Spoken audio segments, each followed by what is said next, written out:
Hello, I'm Rebecca of the Garden Gate Flower Company, And I'm Grace of Grace Alexander Flowers. and we've come together to create Stuart and Alexander Gather at the Garden Gate. A podcast taking you behind the scenes of two gardens, what we've been up to inside, outside, and out and about. Happy Christmas, everybody. Happy Christmas from Becca and Grace, Stuart and Alexander, recording our season 3 finale, which is our Christmas special. Yes, I know it's felt like Christmas, it's about August, but happy Christmas, Becca. Thank you, Grace. Happy Christmas to you too and to everyone listening. Finally, Becca gets to talk about Christmas. We've been fending off this moment for about 5 episodes that I think we started. As many flower growers and small businesses do, you start thinking about Christmas in. We're over Christmas, because we've done it in November. Yes. So we're going to have a little just sharing of our ultimate Christmassy feelingy type Christmas spirit things for our ins, outs and out-outs. So we're covering all the bases of all the festive things. Becca, what makes you feel really Christmassy indoors? So, for me and my family, it's all around food. I do live with 3 men, and I have a couple of recipes I only really ever do at Christmas. And I could be, and even though I am maid, not maid, they plead and beg that I make this particular recipe outside of Christmas. I never do, because I just think if you make one thing at Christmas and it's only Christmas, there's something quite special about it, isn't it? Absolutely. And it is my sweet and salt chocolate bars. Oh, I know. Do you know what? I did not see that coming. I know. Do you know what? I'm trying to think who they originally came from. And do you know what? I don't know. I've done them for so long. It might be a Nigella. It might be a Lorraine Pascal. So apologies, whoever it is in the cookbook world. But it is a really easy recipe. And I will try and share it in the show notes, or at least try and find a link. But it's essentially the combination of salted peanuts and Cadbury's Crunchies with melted milk and dark chocolate and a good old squeeze of golden syrup.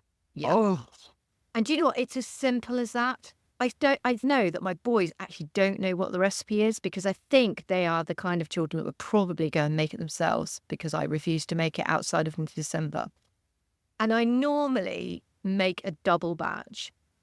And then I have to hide it in various kilner jars or tins within the fridge, because the best way to do it is to spill it out into a lined cake tin. And then you flip it onto the board and you chop it into the sizes. And also a good top tip is to cut it into various sizes, because sometimes you only allow yourself a little one, and then other times you want a big, fat, chunky You've piece. got a cup of tea, you're going to put your feet up, you're going to commit. Yeah. And that, for me, really, and do you know what Noah has already said to me? When are you making sweet and salt chocolate bars? He asked me only a few days ago. It's coming. I don't quite know when it's going to be. It's too early. They normally get opened and available around about the day before Christmas Eve. You are disciplined. I am. It's the only hold I have over them, quite frankly. Everything else is out the window. Do you know what I mean? The best of me just wants to go to the shop, chop up a Snickers and a Crunchie and just put them in a bowl. You can't. Yeah, but you can't. No. It's the combination. It is really good. I think it was also before the time of. This was even before the time of the sea salt, of putting sea salt on chocolate. Oh yeah, and everything. So the salt came from obviously the peanuts. Do you know what I mean? And and then everything went salted caramel, salted chocolate, salted everything. Yeah. But yeah. So I can highly recommend it. What about you, Grace? For anyone? Well, this isn't mine, but just something that I discovered the other day as I was trying to be healthy, as I was eating some chocolate, and it was a packet of Rolos. They don't make Rolos. They don't seem to make them that much anymore, and I couldn't find any. But I did find a packet of Rolos, and I had a bowl of clementines, because clementines are Christmas to me, and I did start in the middle of November. A clementine and a packet of Rolos. Rolos taste better. Chocolate tastes better with fruits than it does on its own. I'm genuinely surprised by that. But it's good. My Christmassy in is musical. So just thinking about ruining things, I used to listen to Harry Potter the audiobooks only at Christmas. They felt really special. And then one year I just stopped listening to them. And so listened to them throughout the year, and it ruined them. So I had to find something else that was very Christmassy. So it's the only time I listen to Classic FM. It's Radio 3 or Radio 4 the rest of the time. But Classic FM is what my husband calls trashy music. How funny. We listen to trashy classical music and lots of carols. And the carols and a lit fire is Christmas to me. Yeah. Carols from Kings and the fire on. And that is, I'm ready. Do you know what? What you need is my recipe and you'll be done. Yes. I wasn't going to go up against you on a food front. I'm taking yours. No, but can you imagine the combination? That with the fire on, you're ever hot in the kitchen and your setters on the sofa. You don't need to do anything else, do you? No, that a few is fairy beautiful. lights, we're done. Yeah. So when you go out, what's your out? If you My Christmassy out. So one of the traditions that my husband and I have established over the years is, I blame my mother for this. My mother, queen of the passive-aggressive presents, for our wedding, not for Christmas, gave us a book of Blackdown Hills walks, and which is lovely and very sweet. My husband is an ex-Royal Marine and loves a walk, loves a yomp, is very fit, does Ironman type things. And so any excuse he will want to go for a big walk, capital B, capital W. But we not only have big walks, we have Christmas walks. So there are certain of the chapters in this book that of each of the different walks. There are certain ones which are designated as Christmas walks. So he makes mince pies and we take a flask and we go and do a proper walk, but we stop for mince pies halfway around. That's the only way it keeps me going. The New Year walk is 3 times as long and a bit less fun. But the Christmas walk is lovely. Yeah. No, it is a thing, isn't it? It is a thing. I can't do that now because that is, I mean, it's always the Christmas walk, isn't it? When I was growing up, it was a Boxing Day walk. You do a Boxing Day walk? Yeah, when I was growing up, it was a Boxing Day walk. That was the big walk day. Actually, that was us as well. Because Mum used to be in the kitchen doing all the food and stuff. We used to get dragged to church sometimes in the morning.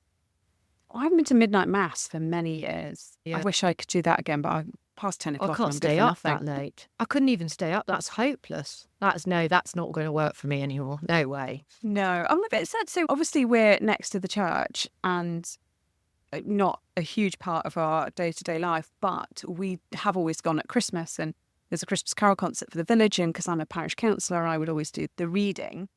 And so I found out this year we don't have a carol concert, so we're going to have to look elsewhere or just sing along to carols from Kings, depending on how adventurous was aim. But midnight mass is a different level of just magic, dedication. Wasn't it?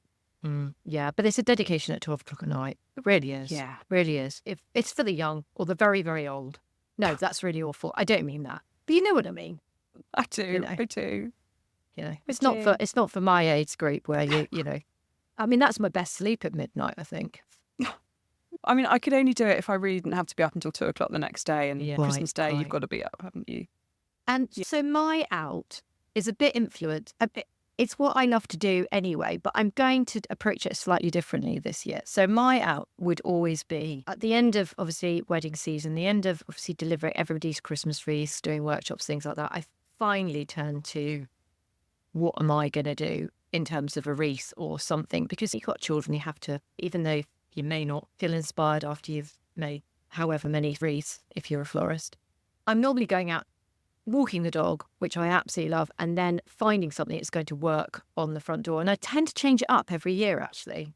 Sometimes it's just a wiggly piece of ivy that I found, and I just whop that around in a circle with a ribbon. Do you know what I mean? Yeah. But love those. And ones. that's for me. And we have the Christmas tree and things like that, and we go out and we get one, and sometimes we buy a cut one, sometimes we buy a planted one, whatever. But I do like to do the front door with something, because we do have a pretty little stable door, which is quite nice. But this year, whilst I'll be doing that, having worked with the story of Emily and researched massively what the Victorians did to decorate their houses, I have been in awe of the stuffing holly with berries, if you can find them, by the way, to your Christmas tree. It is what? Okay, so this is what I've been wanting to talk to you about, quite frankly. Yes. I've been holding on to this for weeks, Grace. I'm ready. And I hope my response was appropriate, which was, Yes, it is. "What?" I'm really pleased you did that, because there's part of me that when I read this research, I was just like, that's just weird. Yeah. Why would you go and get a beautiful tree with the lovely shape and all the tiers looking lovely and then shove holly branches in it? What's that all about? And that is literally what they did. They shoved clumps of holly into the cavities of the tree. They were geniuses. It looks, I do think there would be a difference a little bit with ones with berries and ones without. And I'm now realising they did it for colour. Yes. That's what they did it for. Yeah. They did it Nature's because it created baubles. colour. Nature's baubles. So I was really lucky with the story of Emily, because obviously I found a holly bush that had berries on it, which is a really difficult thing to do once it... And I think because it hasn't been really cold, we haven't had a massively long drawn-out cold snap, so the birds haven't been at them. So these buried branches have been in a bucket with a blackbird very close by being shooed away regularly. And I shoved these into this beautiful tree in the drawing room at the Story of Emily. And honestly, it did make me gasp. It looks beautiful. So I can highly recommend that if you have any berries left on any holly anywhere near you, cut a little bit and shove it into the Christmas tree. Honestly, it is beautiful. So That sounds amazing. So now my out has gone from normally foraging whatever looks good on my front door to seeking out, my new tradition will be seeking out holly from here Yeah. on in. Yeah.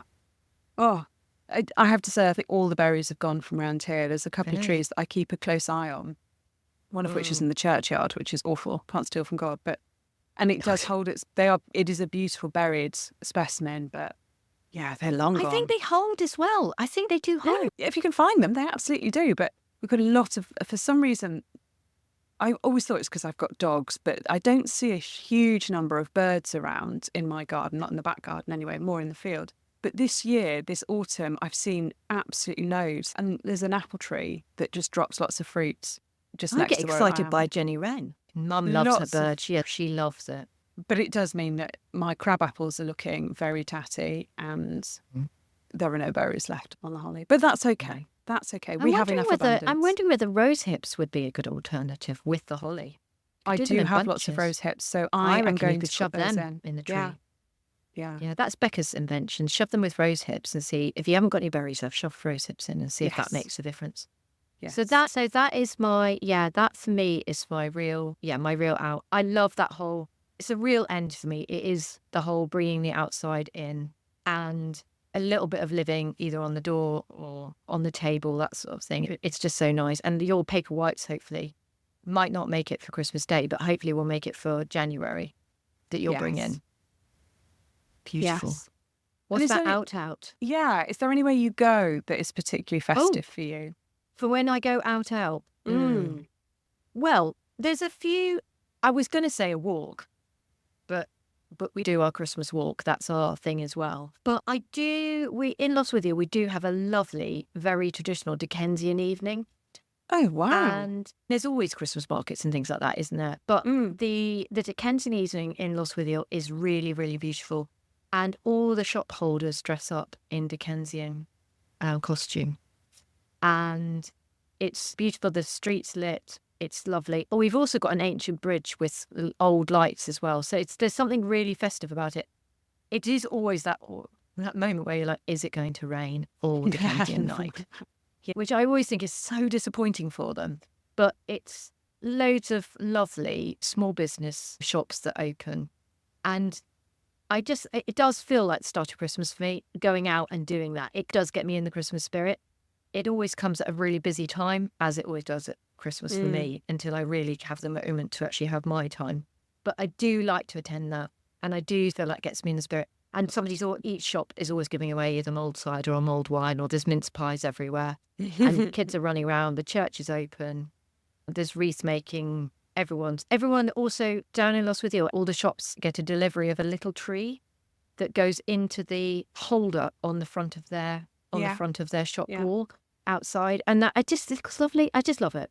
And it does I have feel never for me really heard Christmassy. of anybody else having a Dickensian day. So there was one in the village where I grew up, Ooh. but I hadn't ever heard of anyone else ever having one. But my village when I grew up was very strange like that. So we had a proper May festival as well. And we had a May Queen, which is Yeah. terribly politically incorrect. We had a small girl who would dress up in a frock and be carried around on a float, and it was all a bit pagan, actually, with hindsight. But anyway, my Christmas festive out is a bit hometown return, actually, is that I've started to develop a tradition that I take a day of annual leave in the middle of December, so just take a day off work, and I get a train up to London, and I meet up with one of my oldest friends, and we do a little loop.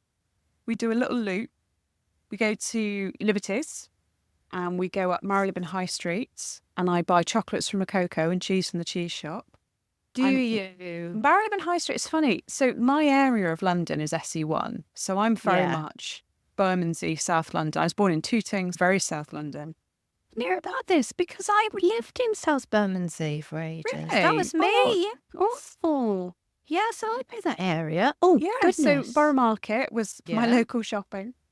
But yeah, so I was born in South London and then left for very many years. But after I finished my degree, I went to London. I did my clinical training in London and had my first jobs in London. Yes. But so Marylebone High Street is like a different land to me. But it always feels really special. And Regent Street always looks incredible with the lights. So we just we are just absolutely shamelessly a bit touristy, and we just go and look at all the pretty lights. But and why buy nice wouldn't you? things. You're so lucky because you are, I've always said this, you're very accessible to London, but still in the countryside. I always think you Yes. are still quite rural. So your ability for me, going to London it's like a holiday. Like you have to pack a lot of pants to go to London, do you know?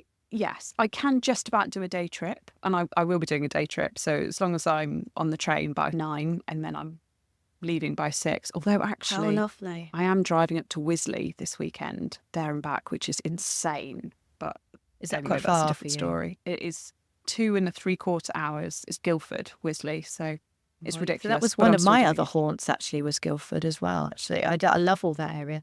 I think the thing is that anything that is that lovely, anything that gives you that Christmas warm feeling. I know I've got friends that go to the Bath Christmas markets every year and they do that with their friends. It's like repetitive traditional things that you do, isn't it? And you do a year in, year out, which is just so lovely.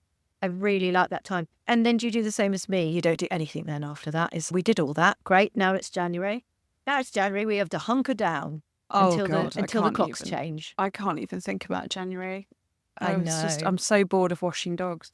But it was interesting. Yeah. So the last, thinking about traditions, a couple of times ago when I went up to London and met up with my friend Jess, who I was at university with many years ago, and I was listening to something on the train on the way home, and it was a bit businessy and a bit goal setting. It was a bit like, imagine yourself in a year's time, where do you want to be? And I just thought, I don't want to be anywhere except on the train, having just spent a lovely day with one of the loveliest people in the world that I love greatly, and I don't see enough because she still lives in London, and I'm terrible at keeping in touch, etc. So I just texted her and I said, I want to do this every year. Let's put a date in the diary. Nice. So that's it now. That is your thing. That's what you do. That's our thing. Where do you get your cheese from? So it is called the Cheese Shop, is it? Or is it called La Fromagerie? On Marylebone High Street, opposite Rococo. A couple of doors up from the Ginger Pig, I think the butcher's called. So right at the top end of Marylebone. So there's lots of very expensive shops, and then there's some really lovely foodie shops at the top. Oh, how lovely. Yeah. How lovely. Are you ever tempted to go to Fortnum and Mason? Because for me, that just looks like an advent calendar.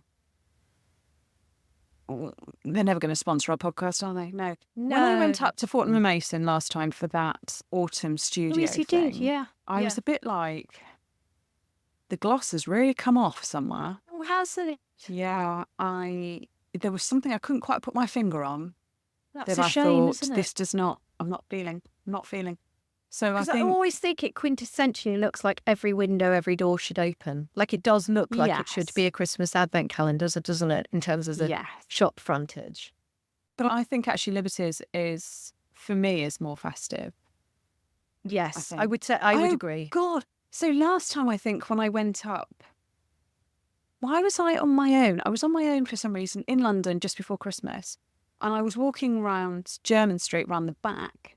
Yeah. And I thought, oh my God, there's this huge queue.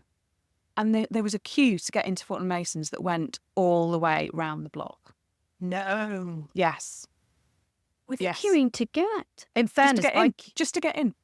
oh my goodness. Because people feel it is so Christmassy. That's where they want to be. So I don't think I was even going in there. I can't remember where I was going. Green Park Station. Well, I have to say, I got gifted once their Toffeloffer Christmas biscuits. They're not Christmas biscuits. They're just the Toffeloffer biscuit. It's a long tin that I now use to keep my spaghetti in. And they have to be the nicest bought biscuit I've ever had in my life. Order online. Hampers, brilliant. Great Christmas present solution for the person that you have no idea what to buy, but you just want to show that they're appreciated. Fortnum and Mason, absolutely. Always a square hamper. I don't like the funny other lidded ones. But I wouldn't go again. No, But there we go. no. Oh, it sounds lovely. I hope you have a lovely, lovely Christmas. And you. I'm wondering whether it will be a warm and wet Christmas, because we've had a few of those, or it'll be dry and cold. I'm hoping for dry and cold, for better dog walks, and you romping around God knows where with your husband for hours on end. But I'll have an Everhot to come home to, so You'll it'll be have all an right. Everhot, and make sure you put the right flipping socks on. I've told you about the socks. Go back and listen to the right episode for the socks, all right? Do not get the ones that slip down as you're walking in your wellies. Or just sprout holes. No, you're right. I'm going to make myself my own Christmas stocking this year, and it's going to be full of just socks. And all the things you've recommended to me over this podcast season. Yeah, and exactly. some sea salt and sweet chocolate bars, which you're going to send me the recipe for as soon as we get off this podcast, because I can't live without them. Oh, listen, Merry Christmas to you, Grace, to you Merry and your family, Christmas. and we'll chat in the new year. Yeah, happy Christmas, everybody. Yeah, thank you for listening. Take care. Bye. Bye.